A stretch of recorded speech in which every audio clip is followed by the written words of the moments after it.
The auction hall was massive. It stretched so far that Jake Miller could not see the walls on either side. Thousands of aliens sat in floating seats that rose up toward a ceiling made of pure light. The air smelled strange, like metal and flowers mixed together.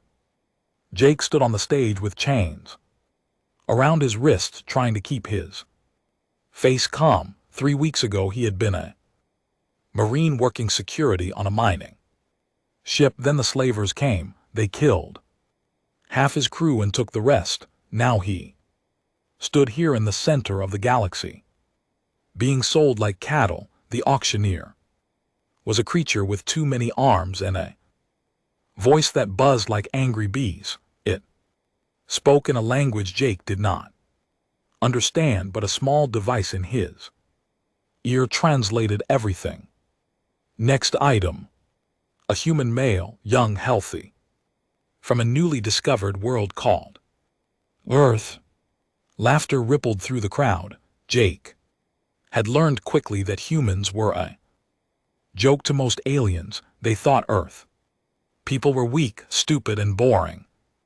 Just another primitive species from a backwater planet. Starting bid 100 credits. More laughter. 100 credits was nothing. Jake had seen alien pets sell for more than that. A few buyers raised their hands, but only as a joke. They called out low numbers and made fun of his size. Jake was tall for a human, but here he was short. The aliens around him stood 7 or 8 feet tall. Their skin came in colors he had never imagined.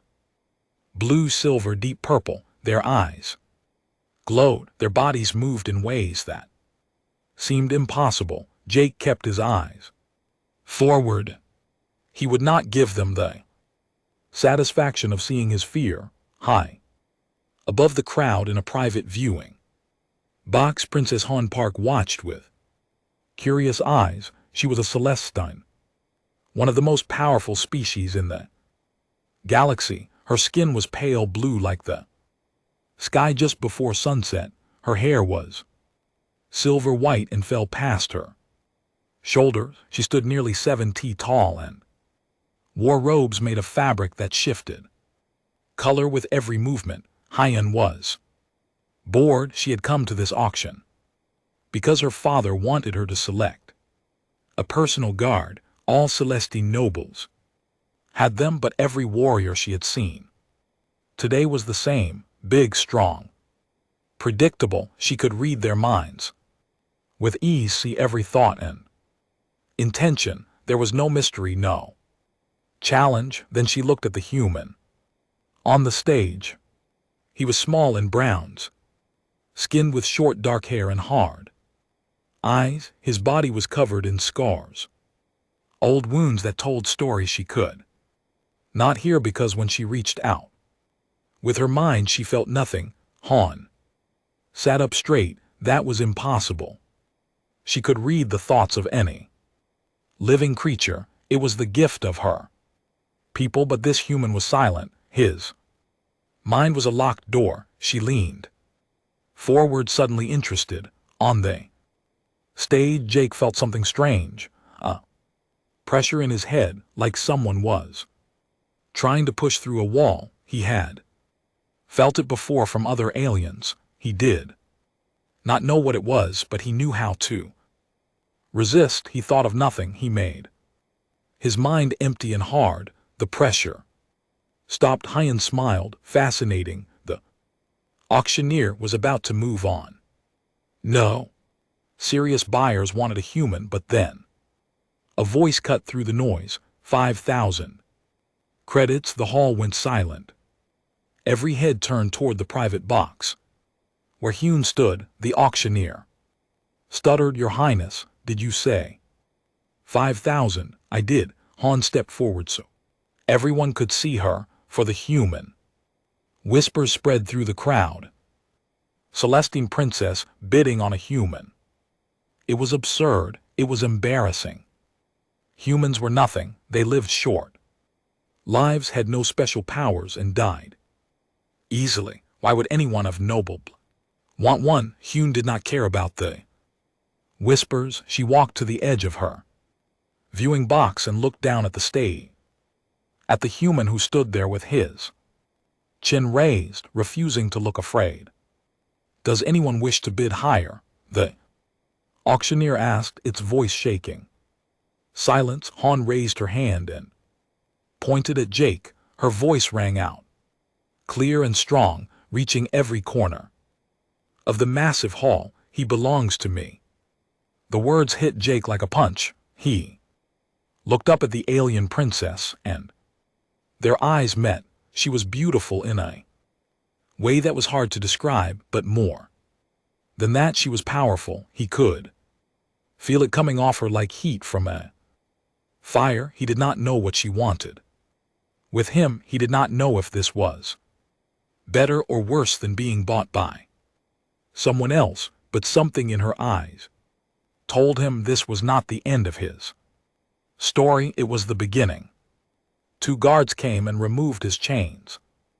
They led him off the stage and through a series of hallways until they reached a private landing area. A ship waited there, sleek and silver, bigger than any aircraft Jake had ever seen. Han stood at the entrance. She looked at him for a long moment, studying his face. You are different, she said. Your mind is closed to me. No human has ever done that before. Jake said nothing. He had learned that silence was often the safest answer. Han smiled again. Good. You are careful, smart. Those are useful qualities. She turned and walked into the ship. Come, we have a long journey ahead. Jake followed her. He did not trust her. He did not understand her. But for the first time since his capture, he felt something other than despair. He felt hope. The ship lifted off and carried them into the stars. Behind them, the auction continued, but the story that mattered was only just beginning. A princess and a warrior. Claim made before thousands. A bond that would change the galaxy. Jake Miller did not know what the future held, but he knew one thing for certain. He would survive. He always did. Park family estate covered an entire continent. Mountains rose in the distance, their peaks glowing with strange blue light. Rivers of liquid silver wound through forests of crystal trees. The main house was not a house at all. It was a palace that floated above a lake of clouds, held up by technology Jake could not begin to understand. He had been here for 3 months now. Lord Dongwu Park had made his feelings clear from the first day. He was a tall, stern man with cold eyes and a voice like winter wind. He looked at Jake the way someone might look at a stain on expensive fabric. You have embarrassed our family, he told Han that first night. A human as your personal guard. The other noble houses are laughing at us. Han had not flinched. Let them laugh. They will stop eventually. Her brother, Prince Minsu, was worse. He was younger than Hyun by 2 years, but he acted like he ruled the galaxy. He made jokes about Jake at every meal. He called him names in languages Jake did not understand. He tripped him in hallways and laughed when Jake stumbled. Jake said nothing. He took the insults and the mockery without response, but he watched and he learned. During the day, he was given simple tasks: carry this box, stand by this door, follow Hyun to meetings and stay silent. The Celestine guards ignored him or looked at him with pity. A few were kind enough to explain how things worked. Most did not bother. At night, Jake trained. He found an empty storage room deep in the palace. He dragged in equipment when no one was looking. Weights made from spare machine parts. Training dummy built from broken furniture. He worked his body until his Muscles screamed and his lungs burned. But more important than physical training was information. Jake studied the Celestine guards and memorized their movements. He learned their combat techniques by watching them practice. He figured out their weaknesses, the places where their confidence made them sloppy. Celestines were strong, their reflexes were fast, their telepathy let them predict enemy movements, but they had never faced an opponent they could not read. They had never fought someone who did not fear them. Jake would use that. Han noticed the changes. She saw the new muscles under his uniform. She saw the way he moved, more careful and controlled than before, but she said nothing. She only watched with those glowing silver eyes, curious and patient. The test came on a night when the estate was full of guests. Lord Dong Wu was hosting a diplomatic banquet. Representatives from a dozen species filled the grand hall, eating food that floated on plates of light and drinking wine that changed color with every sip. Jake stood in the corner, invisible as always. Han sat at the high table with her family. She wore a gown of flowing white fabric that made her look like a spirit from an old Earth legend. He sensed them before anyone else did. It was not telepathy. Jake did not have that gift, but he had something better. Instinct. Years of combat training had taught him to feel danger before it arrived, and right now every nerve in his body was screaming. He scanned the room. The servants moved too smoothly. Their eyes were too focused. Their hands stayed close to their bodies. Jake moved. The first assassin pulled a blade. Just as Jake reached him, the weapon was thin and glowing, designed to cut through Celestine armor. It never got the chance. Jake grabbed the assassin's wrist, twisted hard, and drove the blade into its owner's chest. Chaos erupted. The Celestine guards reached for their weapons, but the assassins were ready. They activated devices on their belts that sent out waves of static. The telepathic connection that bound the guards together shattered. Suddenly they could not sense each other. They could not coordinate. They were blind, but Jake was not. He moved through the attackers like a storm. He did not fight with grace or elegance. He fought like a human, brutal, efficient, desperate. He broke bones and crushed throats. He used tables as shields and chandeliers as weapons. He was smaller than every enemy he faced, but he was faster than they expected, angrier than they could imagine. A scream cut through the noise. Jake turned and saw an assassin running toward Han, blade raised. The princess stood frozen, her telepathy useless against the neural blocking technology. Jake ran. He reached her just as the blade came down. He did not have time to block it properly. He stepped in front of her and took the strike across his back. Pain exploded through his body, white hot and terrible, but he did not fall. He grabbed the assassin by the face and slammed its head into the table until it stopped moving. Then his legs gave out. He collapsed to the floor, blood pooling beneath him. The world went dark at the edges, but he could hear voices, shouts of alarm, orders being given, and one voice closer than the others, soft and shaking.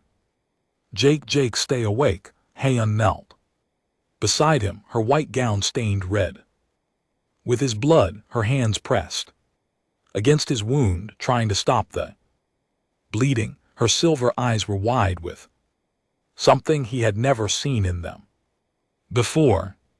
Fear for him. You saved me, she whispered. You foolish human. You saved me. Jake tried to speak, but his voice would not work. He managed a weak smile. Instead, medical teams arrived and carried him away. The assassins were captured or killed. The banquet guests were escorted to safety, but the night's events had already spread beyond the estate. A human had defeated trained killers. A human had saved a Celestine princess. A human had fought when telepaths could not. Lord Dongwu stood in the ruined banquet hall looking at the blood on the floor. His cold face showed nothing but his hands were shaking. Maybe he thought there was more to humans than he knew. Han stayed by. Jake sighed all night. The doctor said he would live, but the scars would be permanent. She did not care about scars. She cared that he was breathing, that his heart was still beating. She had claimed him on a whim, curious about his closed mind. Now she understood what she had truly found, a warrior who would die for her, and that changed everything. The news spread across the galaxy like fire. A human warrior had killed 3 assassins with his bare hands. A human had protected a Celestine princess when her own guards could not. The story grew with each telling. By the time it reached the outer systems, Jake had killed 10 assassins, then 20, then 100. Jake did not care about the stories. He cared about healing.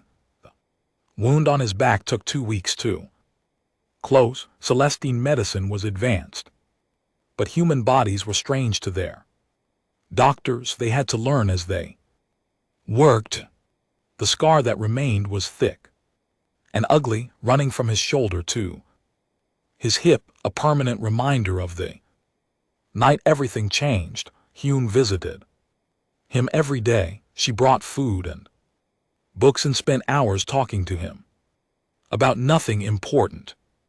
Jake realized slowly that she was lonely, a princess surrounded by servants and guards, but no real friends. Her mind could read everyone around her, and that made true connection impossible except with him. "Why can't you read my thoughts?" Jake asked one afternoon. Hyun sat by his bed, her silver hair catching the light. "I do not know. Human minds are usually easy to read, simple, no offense, none taken, but your mind is different. It is like a wall made of iron. No matter how hard I push, I cannot get through." She tilted her head, studying him. "It should be impossible, but you are impossible in many ways." Jake almost smiled. Almost. The peace did not last. 3 weeks after the attack, a visitor arrived at the estate. His name was Commander Tahan Kang, and he was everything Jake was. Not tall, powerful, beautiful in the alien way of the Celestines. His armor was white and gold. His eyes glowed like twin suns. He moved with the confidence of someone who had never lost a fight. He had also been Han's betrothed once. The engagement was arranged by our families, Hyun explained. Her voice was flat, like she was discussing whether I ended it 2 years ago. He has not accepted that, and now he has heard about you, about what you did. Her jaw tightened. He is not pleased. Tahan demanded an audience with Lord Dongwu. Jake watched from a distance as the commander stood in the great hall, his voice ringing off the walls. "This human has embarrassed our people," Tahan declared. "The galaxy thinks a primitive creature is equal to a Celestine warrior. This insult cannot stand. I demand the right of ritual combat." Lord Dongwu and LT Uncle GT's face was unreadable. "You wish to fight the human. I wish to expose him for what he is, a lucky animal, nothing more." Hyun stepped forward. "I will not allow this. You have no choice, princess." Tahan and LT Uncle GT's smile was cruel. The rite of ritual combat is ancient law. If your human is truly a warrior, he will accept. If he refuses, everyone will know he is a coward. Either way, the truth will be revealed. All eyes turned to Jake. He should have felt afraid. Tahan was stronger, faster, and had centuries of training. Jake had watched Celestine warriors practice. They moved like water and struck like lightning. In a fair fight he had no chance, but Jake had never believed in fair fights. I accept, he said. The duel was set for 3 days later. The grand arena was chosen as the location. It was an ancient place built thousands of years ago for exactly this purpose. Stands could hold 50,000 spectators. Every seat was filled. Jake stood in the center of the arena wearing simple combat clothes, no armor, no weapons, except his hands. Across from him, Tahan gleamed like a god of war. His staff was a weapon of light capable of cutting through anything. The crowd roared with anticipation. Most were betting on how quickly the human would fall. The most generous odds gave him 30 seconds. Han sat in the royal box, her hands gripping the armrests. Her father sat beside her, his face carved from stone. MSU was laughing with his friends, making jokes about human weakness. The signal came, a flash of light. The fight began. Tahan moved first. He was a blur of speed and power, his staff spinning in patterns too fast to follow. Jake dove to the side, barely avoiding the first strike. The second caught him in the ribs, sending him flying across the arena. He hit the ground hard and tasted blood. The crowd cheered. Jake got up. Tahan attacked again. His strikes were perfect, each one meant to end the fight. Jake took hit after hit. His bones cracked, his skin split. Blood ran down his face and soaked his clothes, but every time he fell, he stood back up. The cheering began to quiet. Tahan was not smiling anymore. His attacks grew wilder. Frustrated, why would this human not stay down? Why did he keep getting up? Jake watched through swollen eyes. He saw the pattern in Tahan's movements.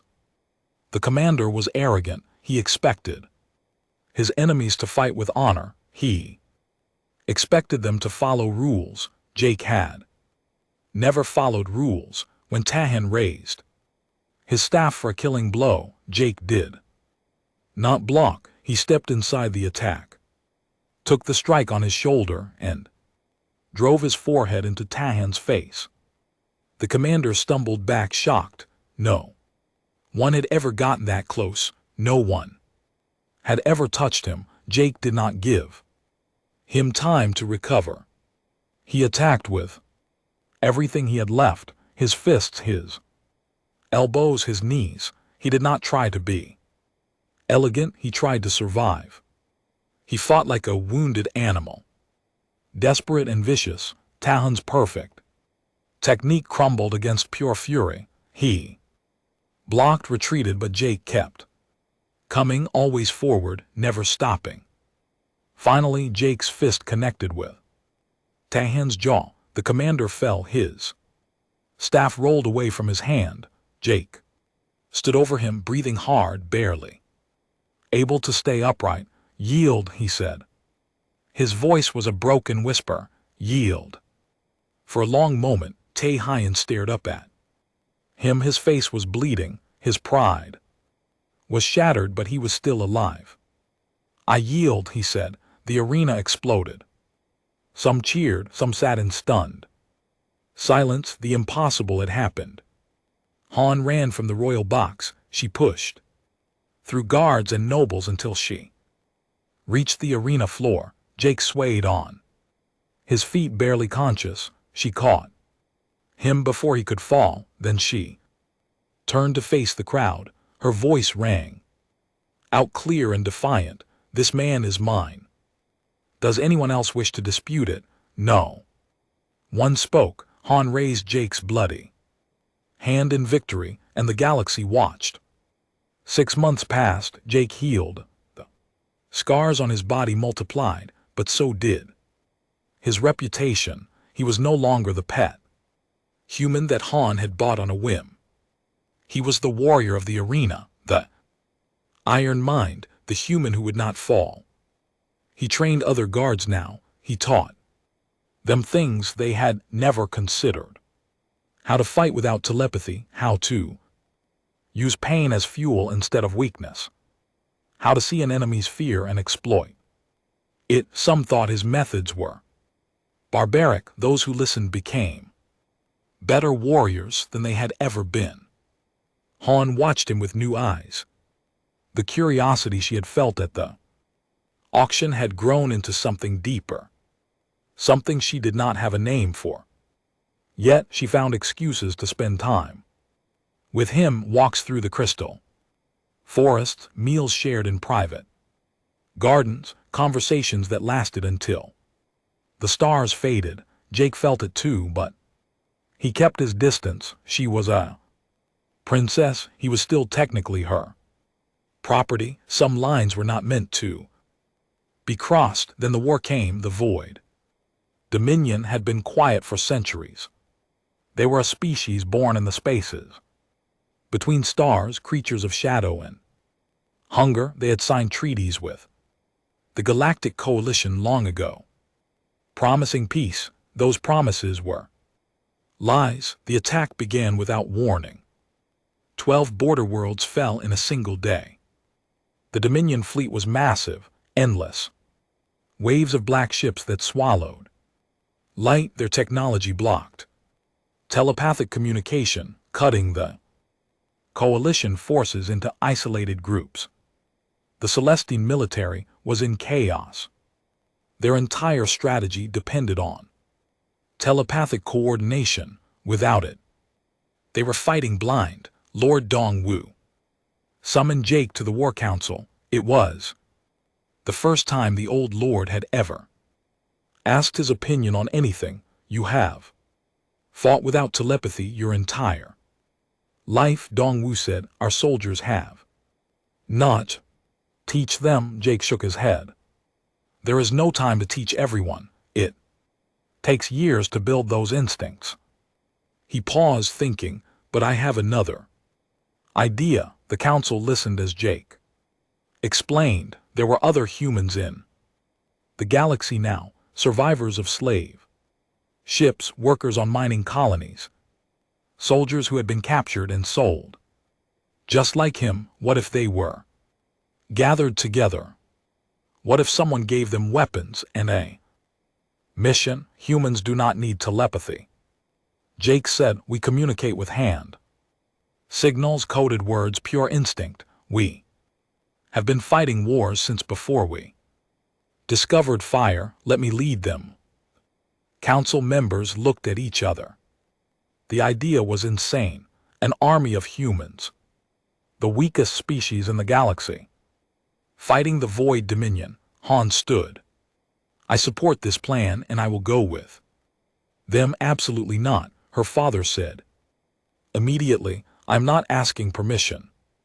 Hyun's voice was still. This man has saved my life twice. I will not sit in safety while he fights my battles. The argument lasted hours. In the end, Han won. She always did. Jake sent word across the galaxy. The message was simple. Humans wanted, warriors needed.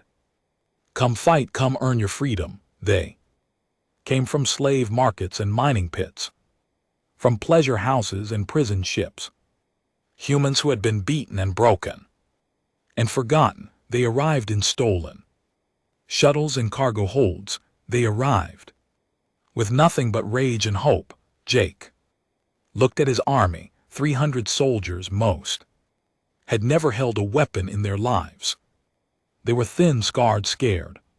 But when they looked at him, he saw something familiar in their eyes.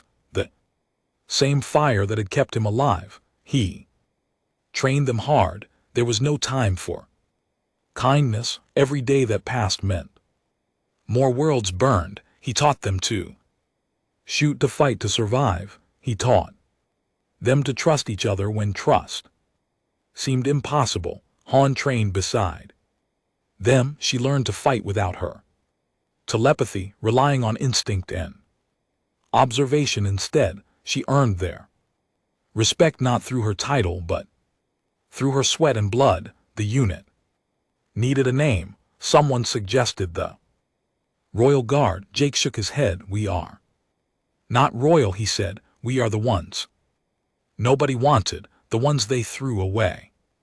He looked at his soldiers and smiled. We are the strays first. Mission was a disaster waiting to happen. A Celestine battalion was trapped on a moon behind enemy lines. The Void Dominion had surrounded them. No telepathic signals could get through. Coalition command had written them off as dead. Jake took 40 soldiers and 3 small ships. They flew into Dominion space with no backup and no escape plan. The battle was brutal. The strays fought through waves of Dominion soldiers. They lost 12 people in the first hour, but they kept moving. They reached the trapped battalion and held the extraction point until rescue ships arrived. The Celestine soldiers stared at their saviors with disbelief. Humans. They had been saved by humans. Word spread. More missions followed. The strays took jobs that no one else would touch. They rescued prisoners from Dominion camps. They sabotaged supply lines. They fought in darkness and silence, appearing from nowhere and vanishing before the enemy could respond. The Void Dominion began to notice. Reports came back of a human unit that could not be predicted, that could not be sensed, that seemed to have no fear. Fear, the Dominion had used it as a weapon for centuries. Now for the first time they felt it themselves. On a night between battles, Han found Jake standing alone on the deck of their ship. Stars stretched endlessly before them. You have changed things, she said softly. Jake did not look at her. I just did what needed to be done. No, she stepped closer. You showed them what humans can be, what you can be. She took his hand. Her skin was cool against his. You showed me. Jake finally turned. In the starlight, Han looked more beautiful than any creature he had ever seen, but it was not her beauty that made his heart ache. It was her strength, her courage, the way she had chosen to stand beside him when she could have stayed safe. I am still just a human, he said quietly. Still the thing you bought at an auction. Han shook her head. You were never a thing to me, even at the beginning. I knew you were something more. She squeezed his hand. Something extraordinary. Jake did not have words, so he simply held her hand and watched the stars. The war was not over. The hardest battle was still to come, but for one moment, in the silence between storms, 2 souls found peace, and that was enough. Void Dominion fleet gathered above the Celestine home world. 10,000 ships, blocking out the stars like a wall of darkness. The coalition forces were outnumbered 5 to 1. Every ship they had was called back for the defense. Every soldier who could hold a weapon stood ready. It was not enough. Jake stood on the bridge of the coalition flagship, watching the enemy fleet on. The tactical display, the lights that represented Dominion ships were so thick they looked like a solid mass. Behind him, admirals and generals argued about retreat, about surrender, about acceptable losses. He thought about Earth, about the oceans he would never See again. About the family he had left behind when he joined the Marines. They probably thought he was dead by now. Maybe he was, but he was not dead yet. There is another option, he said. The room went quiet. Every eye turned to him. Jake pointed at the center of the Dominion fleet, their flagship. It controls their communication network. If we take it out, their coordination falls apart. They become 10,000 ships that cannot talk to each other. Admiral Song, a weathered Celestine with scars older than Jake's entire species, shook his head. Impossible. The flagship is in the center of their formation. No attack force could reach it. A large force could not, Jake agreed, but a small team might. One ship, 10 soldiers. We slip through, board the flagship, destroy the command network from inside. That is suicide, someone said. Yes, Jake replied, it probably is. Silence filled the room. Everyone knew what he was asking. Everyone knew the odds. Han stepped forward. She had been standing in the shadows, listening. Now her voice cut through the quiet like a blade. I will go with him. No. Jake turned to face her. For the first time, there was something like anger in his eyes. This is a one-way mission. You are a princess. Your people need you. My people need to survive. If this mission fails, there will be no people left. She met his gaze without flinching. You claimed me first, Jake Miller, at that auction, when you did not look away, when you did not show fear. You claimed my attention, my curiosity. Her voice softened. My heart. Jake's jaw tightened. Hyan, I have watched you fight, she continued. I have watched you bleed. I have watched you refuse to die when any reasonable creature would have given up. I will not stand safely on this ship while you throw yourself into darkness alone. She stepped closer until they were almost touching. Where you go, I go. That is not a request. For a long moment, they simply looked at each other, a human and a princess, two souls that should never have met, two people who had become something neither expected. Jake nodded slowly. Together. Then the team was small. Jake, Hyun, and 8 volunteers from the Strays. They took a captured Dominion shuttle, its marking still fresh from the last battle. If they were lucky, no one would look too closely. They launched as the main battle began. Fire filled the space around them. Coalition ships clashed with Dominion vessels in explosions that lit up the darkness like new stars. The shuttle slipped through the chaos, weaving between wreckage and weapons. Fire. Han flew with a pilot's skill, her hands steady on the controls. They reached the flagship's outer hull without being detected. The boarding was rough. 2 soldiers died cutting through the armor. Another fell to a security patrol just inside. Jake did not stop. He could not afford to stop. The ship's corridors were dark and twisted, designed for creatures that did not need light. The Strays moved in perfect silence, communicating through hand signals and instinct. Han stayed close to Jake, her eyes glowing faintly as she tried to sense what lay ahead. I can feel them, she whispered. Thousands of minds, but they cannot feel us. They fought through 3 checkpoints. More soldiers fell.